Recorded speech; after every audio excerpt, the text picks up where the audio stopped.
This is towards the end of the book.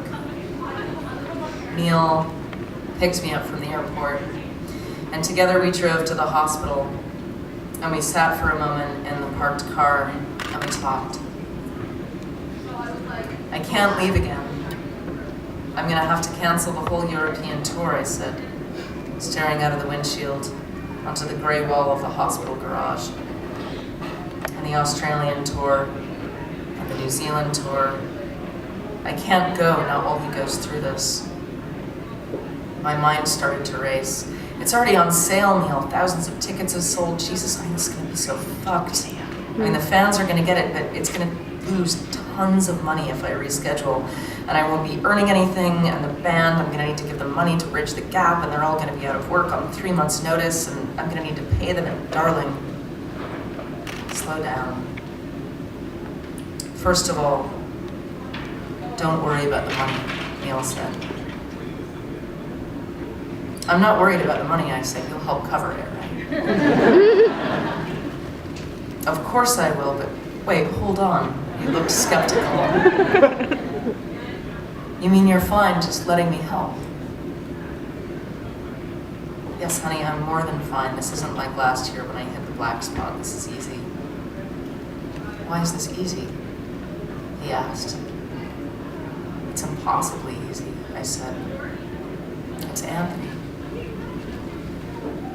It hurt enough. I got up off the nail.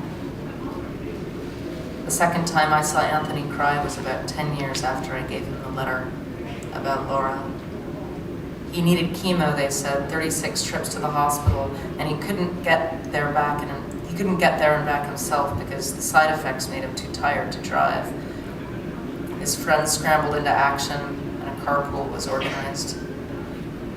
Neil seemed scared of my sadness, afraid that he was going to do the wrong thing, say the wrong thing, react in the wrong way. But I could feel how much he really wanted to help. Neil and Anthony had become a lot closer, but I still didn't know if Neil understood what he meant, how big he was. All I wanted was to plug Neil into my brain and show him the entire history of our friendship and the love. All my life, Anthony had been my go-to, the person I'd gone to with every sorrow, every problem, every heartache. The only person I really trusted to understand how I felt about Anthony's cancer was Anthony. And I couldn't call him and collapse. That was out of the question. He had cancer. Asking for his help on this one wouldn't really be fair. I felt a kind of loneliness I'd never felt before. I was driving him home from one of the first treatments. We were on the freeway, and I was deliberating whether I should drive in the slow lane because he was feeling nauseated and fragile, or the fast lane because he wanted to get home and back to bed as soon as possible.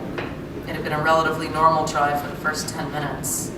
You know, as normal as it can be when your friend who's just been given a death sentence is sitting silently next to you, steeped in chemicals, and you're trying to maintain a stable state of mind. And we were approaching a patch of traffic.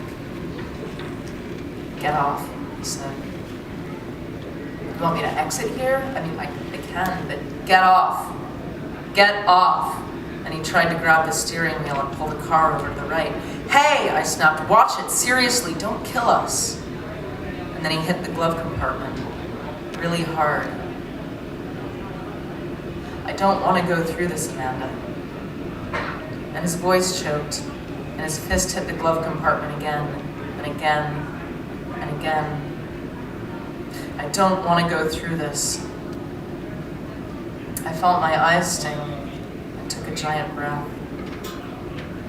I don't want to go through this, Amanda. I don't want to go through this. I don't want to go through this.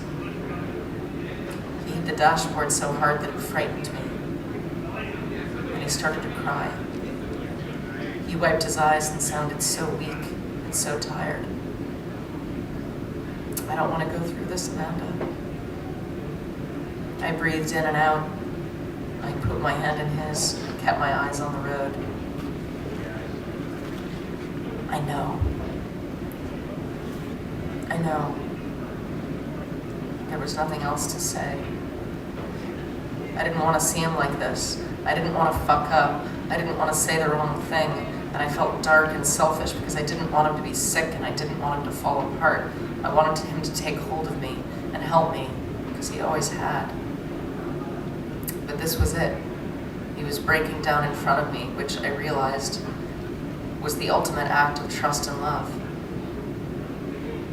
He was asking me to see him, not as my mentor, not as the guy with all the answers, but as himself, human, vulnerable, afraid.